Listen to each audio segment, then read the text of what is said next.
Hello, it's Greg Harrelson here with Century 21, the Harrelson Group, and I've got one of our top agents, Jill Powell, also with Century 21 here in Myrtle Beach, South Carolina, and I brought Jill on. She specializes in working with buyers, and we're constantly getting questions from prospective buyers that are thinking about making an offer, and the question is this, hey, I found a property, I really like it, I want to make an offer, but what's the next step? So Jill, why don't you tell us, because I know you deal with this all the time, when somebody finds a property that they want to move forward on, what are the few steps to go ahead and write the offer and engage in the negotiation? Great. Well, this is the great step to be involved in.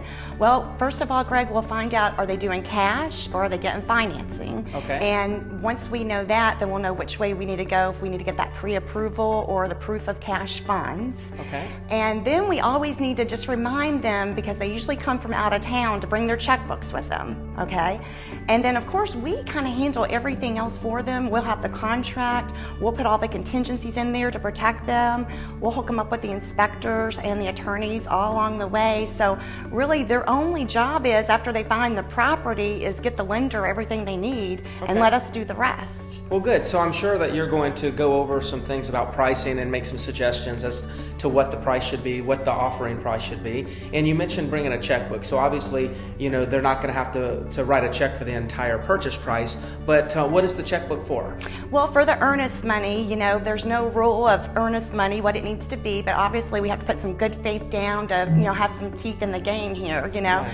So usually people put a few $1,000s down, up to $5,000. We usually don't take more than $7,500 as a rule in our company. So that's an earnest money deposit, which shows the seller who you're making an offer on their property. It shows them that you're sincere and that you're earnest about actually purchasing their property. And then you also talked about cash, or if somebody is getting a loan. So if it's cash, you mentioned proof of funds. So you would want to be able to provide the prospective or the seller with a proof of funds, so they know that you actually have the ability to pay cash. And then if they're getting financing, you're saying what would they need? The pre-approval from the lender. Okay, so get a letter from the lender, right, stating that they have been pre-approved. So exactly. It sounds pretty simple. Once you find a property with somebody like Jill, all you have to do is just go ahead and either provide a proof of funds or a pre-approval letter. Be prepared to write a earnest money deposit. It doesn't sound like that's too much of a deposit. No. So you can present that with the offer. Other than that, they just go ahead and take the next step, get the loan, and get it closed. Is that right? Let us take care of it. Okay. Well, I'm Greg Harrelson with Century 21. This is Jill Powell, also with Century 21. If there's anything we can do for you,